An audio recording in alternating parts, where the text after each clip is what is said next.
El incidente del Paso Dyatlov fue la inexplicable y misteriosa muerte de 9 excursionistas, 7 hombres y 2 mujeres, durante una ruta en un difícil paso de montaña de los Montes Urales, en la Unión Soviética, entre el 1 y 2 de febrero de 1959.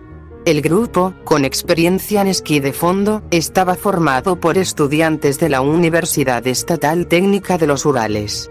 Había establecido un campamento en las laderas de Holaksiagl, en un área que será nombrada después en honor al líder del grupo, Igor Dyatlov.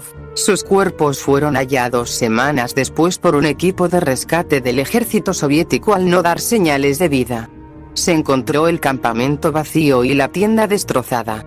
En un pequeño bosque cercano se encontraron los restos de una fogata y 2 cuerpos al lado, vestidos solo con ropa interior a pesar de las temperaturas bajo cero reinantes. Después se encontraron 3 cuerpos más. Los otros 4 fueron hallados 2 meses más tarde en otra zona boscosa. La falta de testigos y las investigaciones posteriores a la muerte de los expedicionistas han inspirado multitud de especulaciones. Las investigaciones soviéticas llevadas a cabo para aclarar las causas de muerte sugieren que en un momento determinado los expedicionistas rasgaron su tienda de campaña desde adentro, sin detenerse, o sin tener tiempo en abrirla, caminando descalzos a través de la nieve. Aunque los cadáveres no mostraban signos de lucha, 2 tenían los cráneos fracturados, otros 2 tenían varias costillas rotas y a uno de ellos le faltaba la lengua. Según algunas fuentes, 4 mostraban altos niveles de radiación, aunque no hay mención de esto en la documentación de la época y solo aparece en documentos posteriores. El acceso a la zona fue prohibido a esquiadores y otros aventureros durante 3 años después del incidente. La cronología de los hechos aún no está clara, debido a la falta de sobrevivientes. Los investigadores soviéticos solo determinaron que una fuerza desconocida causó las muertes. Las causas del accidente son un misterio. La investigación de las extrañas muertes comenzó y de inmediato surgieron teorías descabelladas y poco convincentes, las más lógicas asumiendo que había alguna en todo el caos y la forma tan extraña de morir para los 9 experimentados excursionistas, fueron las siguientes: avalancha. Aunque pudo ser la más natural y lógica, también debió ser la más evidente, pues el rastro de nieve que deja una avalancha es inconfundible. Se descartó ya que no hubo más nieve que la acumulada por los días. Ataque extraterrestre. Se cree que una nave extraterrestre pudo atacar a los excursionistas desde el aire, lo cual explica por qué salieron despavoridos desde la tienda de campaña y continuaron corriendo hasta llegar a los árboles a poco menos de 2 kilómetros ladera abajo. También puede ser la explicación a las heridas internas que algunos presentaban, así como la coloración naranja de la piel y la radiación de los cuerpos. Ataque extraterrestre.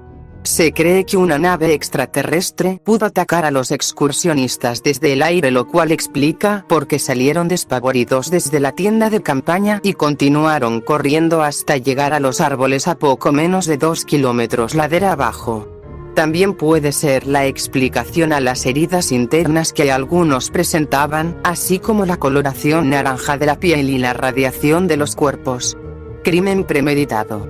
Los únicos a quienes se podría culpar era a los Mansi, indígenas nativos de la zona, quienes seguían apegados a sus creencias y que pudieron haber atacado a los estudiantes por invadir territorio sagrado.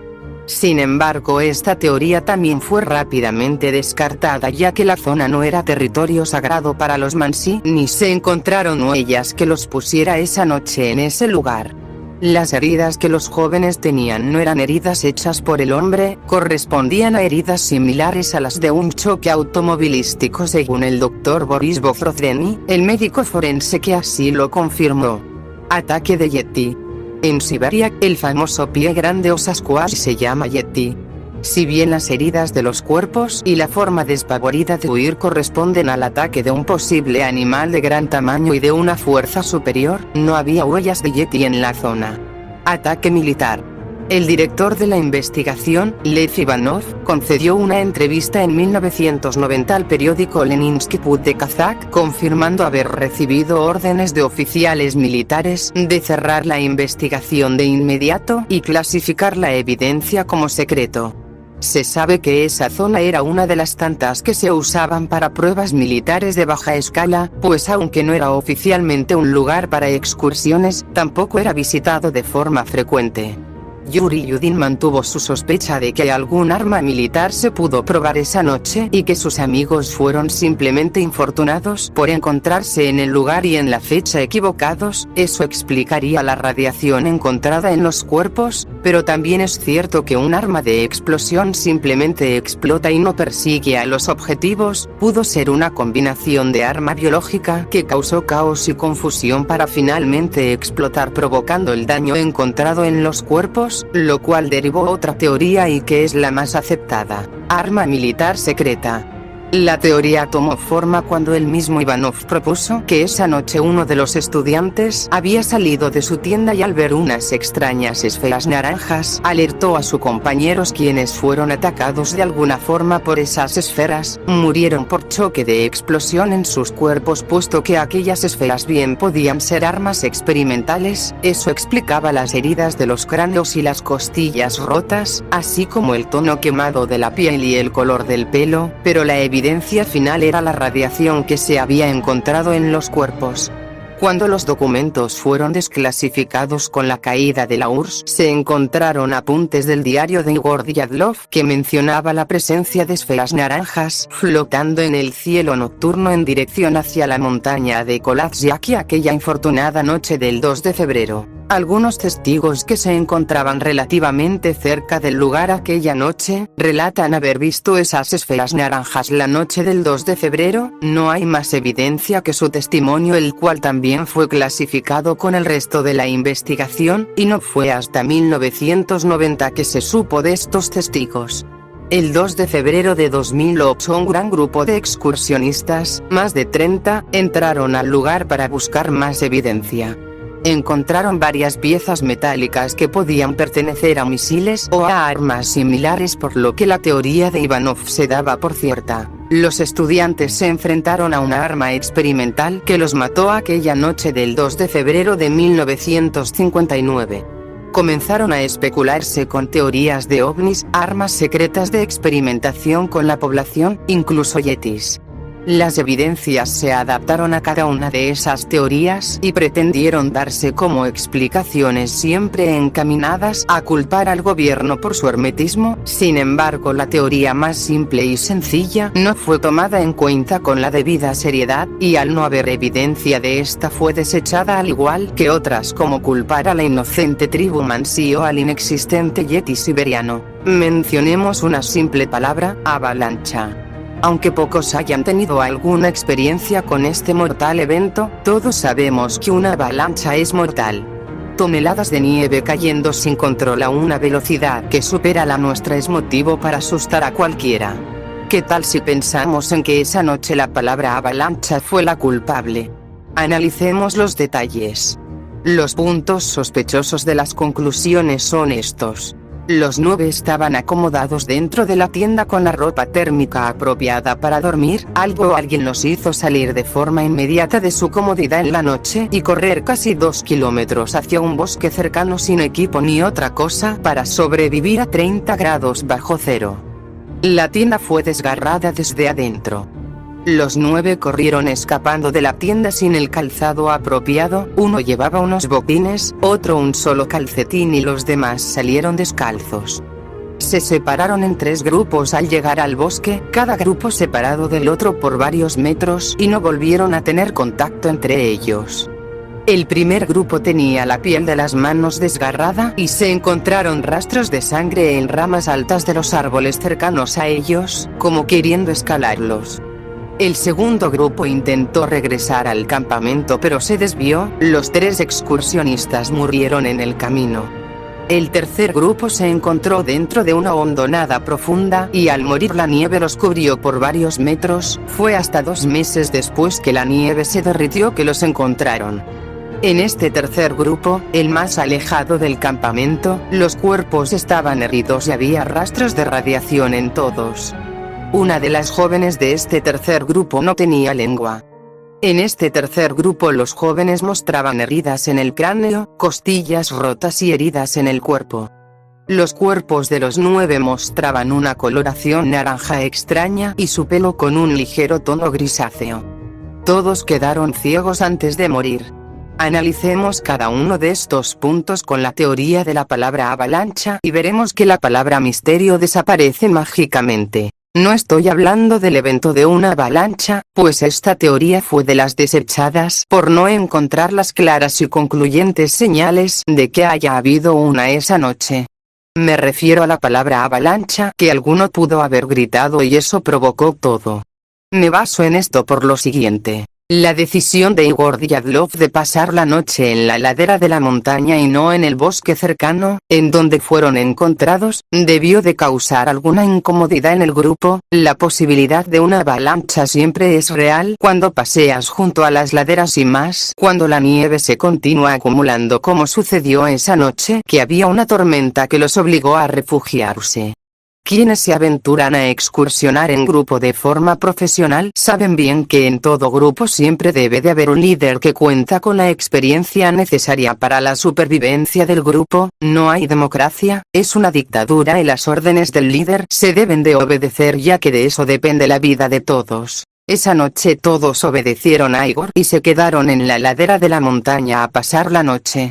Asumo que la palabra avalancha estuvo siempre presente en todos y el temor aún los mantuvo en alerta constante. Acepto que el único misterio en todo este evento es el ruido que escucharon esa noche que provocó el pánico.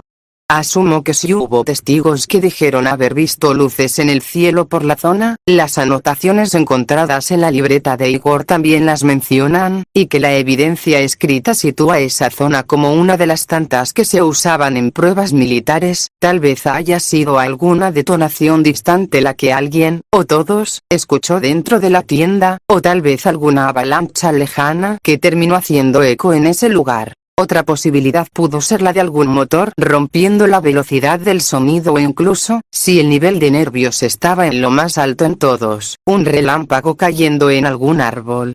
Lo que haya sido hizo asumir que ese ruido se producía por una avalancha que se les venía encima. Al grito de esa palabra lo único que todos hicieron fue contagiarse del miedo que ya tenían por haberse quedado en ese lugar y salir desesperadamente para evitar quedar atrapados bajo toneladas de nieve. La tienda fue desgarrada desde adentro con pánico. Así es, no hay misterio aquí. Si estás dormido y alguien grita avalancha, no creo que te levantes con toda calma a ponerte la ropa adecuada, abras el cierre de la puerta, tomes tu mochila, esquíes, gafas, comida y una vez afuera comiences a correr. Claramente la tienda fue desgarrada por dentro. ¿De qué otra forma puedes salir si no es desde adentro? En la desesperación por escapar a la avalancha que creyeron que se venía sobre ellos, todos buscaron la forma de salir de inmediato y es por eso que la tienda fue desgarrada. Creo que es obvio este punto. También esto explica por qué no llevaban las ropas adecuadas. Todos estaban o dormidos o en el proceso incluso de arroparse. Solo uno llevaba botines, una de las chicas solo un calcetín y los demás descalzos. Nadie llevaba los trajes bajo cero que se usan para el exterior, todos llevaban las ropas térmicas que se usan en el interior del campamento. Creo que este punto también es obvio. Al escapar por su vida y contagiados de pánico sin poner atención a si en verdad venía una avalancha, todos corrieron en la misma dirección, hacia el bosque. Asumo que el ruido que escucharon debió de continuar ya que correr casi 2 kilómetros no es de unos cuantos segundos. Seguramente debieron de haber planeado ese escape ya que todos se dirigieron a ese mismo lugar como única opción de emergencia. Escapar hacia ese lugar preestablecido como refugio suena lógico, y esa es la principal evidencia que tengo de que fue la palabra avalancha lo que causó el pánico. Si todos se dirigieron hacia el bosque, entonces sí fue cierto que tuvieron alguna discusión reclamando quedarse en la ladera en vez de la zona arbolada más segura, y también es cierto que estaban alertas por alguna avalancha, con los árboles y las ramas apareciendo a centímetros de sus rostros, el terreno desigual salpicado de piedras y acumulaciones de nieve y el suelo congelado. Comenzaron los golpes contra los objetos. Alguien se golpea y otro se detiene a ayudarlo, los demás continúan corriendo escapando a la nieve que creen que se viene encima de ellos, los árboles los separan cuando logran esquivarlos o después de golpear contra estos, de esta forma se dividen y lo único que aciertan en seguir a los que logran ver o escuchar, pues recordemos que además de estar en completa oscuridad hay tormenta de nieve con viento, y el pánico estaba presente. El primer grupo es de solo dos. Georgi Krivonischenko y Yuri Dorosenko.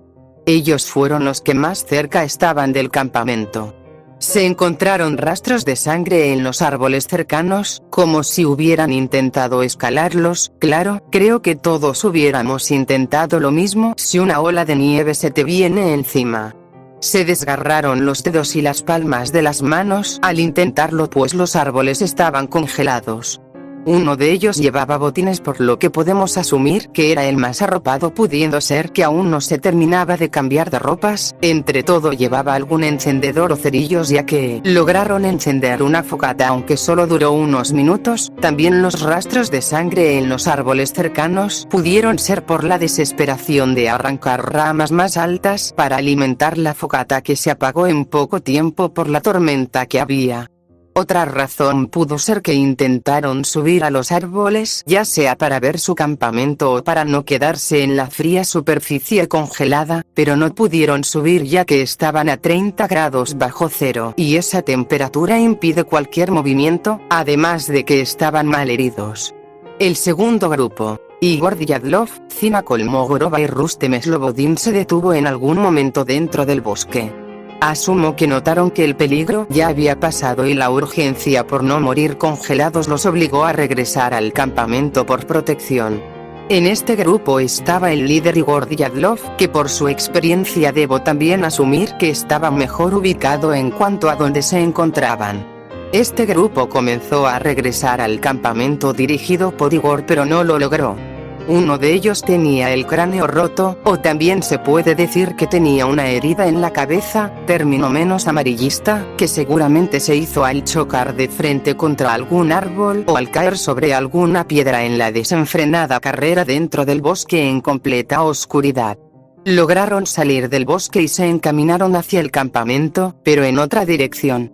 Sus cuerpos fueron hallados a metros de distancia entre ellos, por lo que asumo que conforme iban caminando el frío detuvo a cada uno impidiéndole continuar. No es difícil imaginarse uno caminando en la nieve descalzo y sin ropa protectora a una temperatura de ese grado. Mover cada músculo debió de ser una agonía contra la cual luchar hasta que no pudieron más y se fueron quedando en el camino. El tercer grupo fue el más accidentado. Nicolás Tibeauxbrignoyel, Ludmila Dubinina, Alexander Zolotaryov y Alexander Kolevatov fueron los que más lejos llegaron corriendo. Sus cuerpos tenían una gran cantidad de heridas, por lógica de las ramas congeladas que había en su camino, las cuales se clavaban en sus desprotegidos cuerpos mientras corrían. Sus cuerpos presentaban heridas internas como las que se hacen en un choque automovilístico a gran velocidad. Uno de ellos tenía el cráneo roto, de nuevo también se puede decir que tenía una herida en la cabeza, término menos amarillista, y varias costillas rotas. Ludmila no tenía lengua. ¿Qué tal si en vez de pensar en una onda expansiva de algún misil extraterrestre que con infrasonido provoca daño a 9 excursionistas aislados del mundo en esa zona, pensamos que simplemente se cayeron a un profundo hoyo en el camino? Este grupo fue encontrado 2 meses después, cuando la nieve se comenzó a derretir, ya que se encontraban enterrados 4 metros bajo esta, justamente en un pequeño barranco. Es tan difícil creer que en la oscuridad de la noche y con el pánico, sin poderlo ver, simplemente cayeron a este hoyo de 4 metros de profundidad, y esa es la razón de las heridas.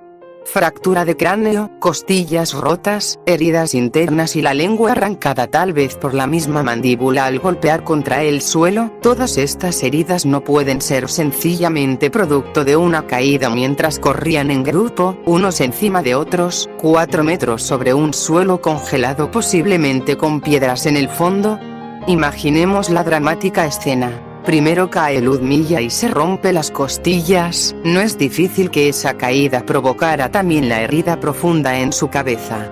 Encima cae otro de sus compañeros que también se rompe algunas costillas ya que casi congelado no pudo poner las manos para frenar el golpe. Luego otro más cae sobre ellos y eso provoca que el pecho de Ludmilla se hunda, pues en su estado físico no se pudo mover sirviendo de colchón a cada uno que caía. El tercero en caer se golpea la cabeza con el hielo sólido del piso y se abre la cabeza, y al final el cuarto cae sobre todos, haciendo más daño a los abajo que a él mismo, y posiblemente Ludmilla se arranca la lengua con sus mismos dientes al chocar la mandíbula contra el suelo, ya que el último en caer lo hace justo cuando Ludmilla intenta aliviar algo de todo el dolor que siente. Todas esas caídas acumuladas sobre el cuerpo de la joven más las que se hacen mientras los demás caen no pudieron provocar el daño interno con sus mismas costillas y huesos rotos. Todo eso más el frío y la resignación a que en ese lugar morirían bastó para que perdieran la batalla. Suena más convincente el daño a sus cuerpos por caer en un barranco que daño por rayos ultrasónicos estelares, ¿no crees? Así entonces tenemos que los estudiantes se asustan por una posible avalancha y corren desesperados a un lugar preestablecido como refugio a casi 2 kilómetros de su campamento, golpeándose contra los árboles en el camino. Un grupo se quedó en los primeros árboles sin tener idea de a dónde regresar, o debido a las heridas y al frío no pudieron hacerlo, pues para ellos el campamento estaba destruido por la avalancha que los hizo escapar, y sin poder ver en la oscuridad lo único que pudieron hacer fue encender una fogata que no duró mucho tiempo en un intento por mantenerse con vida ya que no tenían la ropa adecuada, y entonces el frío terminó por congelarlos. Un segundo grupo intentó regresar al campamento, pero lo hace en la dirección errónea, al no tener las ropas adecuadas y descalzos, con varias heridas serias también sucumbió por el frío en el camino. Y un tercer grupo que cayó en un profundo hoyo y quedó muy mal herido, sin las ropas adecuadas, que a pesar de que se iban poniendo las ropas de los que iban muriendo, tampoco estaba en condiciones de regresar, y tuvieron el único destino lógico, morir de frío. El tono de piel anaranjado es simple bronceado. Cualquier dermatólogo, excursionista o persona con lógica sabe que la nieve es la superficie más reflejante de la Tierra, y que exponer la piel al sol en este terreno siempre provocará un bronceado envidiable por cualquier bañista playero. El tono de pelo grisáceo. De nuevo, un efecto natural al congelar el pelo. El pelo al quemarse por congelamiento pierde su color, adquiriendo tonalidades semejantes a las de las canas. Radiación en todos los cuerpos. Tengo una explicación para esto, pero sí pude investigar dos cosas. La primera es que la radiación solo se encontró en el tercer grupo, el más accidentado. Y la segunda es que en el caso de los objetos la radiación se contagia por contacto. Bastaba que una prenda de las que tenían para protegerse tuviera rastros de radiación para que todos los que se la pusieron al irse arropando con las prendas de quienes morían se impregnaran de esta. Recordemos que la radiación era apenas perceptible y de ninguna forma nociva para la salud, incluso un abrigo pudo haber estado en contacto con alguna fuente de energía artificial mucho antes de ese trágico evento. Aquí sí acepto que no tengo más explicación, si es que en realidad se encontró radiación en los cuerpos. Quedaron ciegos antes de morir. ¿Cómo saber que alguien quedó ciego antes de morir si los ojos se congelaron al grado tal que no es posible determinarlo? Los ojos son los primeros en congelarse ya que están llenos de agua y al congelarse pierden tanto color como forma. Los cuerpos fueron encontrados casi 10 días después de morir y en el caso de los últimos más de 2 meses. La carne en nuestro congelador casero, que está a un máximo de 5 grados bajo cero, se congela como piedra en un par de horas, que será con varios días a una temperatura de 30 grados bajo cero. Esto es pura especulación y es por estos comentarios que la historia toma esa forma de narración fantasiosa con evidencia falsa que se acomodó a una historia de misterio. Y por último, muchos han preguntado, ¿por qué no volvieron cuando se dieron cuenta que no había peligro? De nuevo, pongámonos en ese lugar aquella noche, siguiendo con la teoría de la palabra avalancha. Todos creyeron que una había caído sobre su campamento, se comprobó que la línea de vista desde los árboles donde se encontraban no alcanzaba a ver hacia el campamento pues el terreno no era plano, además nunca hubo iluminación para ubicar el campamento pues todo fue de noche. Con heridas fuertes, sin ropa adecuada, descalzos y 30 grados bajo cero, asustados y confundidos y sabiendo que estaban a minutos de morir congelados en medio de una tormenta de verdad podemos creer que se rieron al ver que no había avalancha y que podían regresar caminando en medio de una tormenta bromeando de lo sucedido. Absolutamente no. Si has estado a 30 grados bajo cero, podrás entender que lo único que deseas y puedes hacer es acurrucarte intentando mantener el calor, es imposible moverte pues tu cuerpo no responde. La investigación estimó 8 horas desde que salieron de su tienda de campaña y murió el último de los estudiantes. 8 horas en un frío congelante, con una sensación térmica décimo más frío que el ambiente, acabando de correr 2 kilómetros en la nieve suelta, probablemente sudados, con una ventisca helada posiblemente de aguanieve, heridos de gravedad y sangrando y sin ropa abrigadora. Lo único que quedaba por hacer era esperar a que amaneciera para ver en dónde estaban situados y hacia dónde regresar, pero la temperatura y sus condiciones físicas no resistieron y murieron antes de poder hacer algo. En conclusión, el misterio de Dyatlov, las mías son que no hay gran misterio y todo lo que ocurrió fue una perfecta combinación de eventos que solo pudieron terminar en el peor de todos los escenarios, pero sin la palabra misterio. No crean todo lo que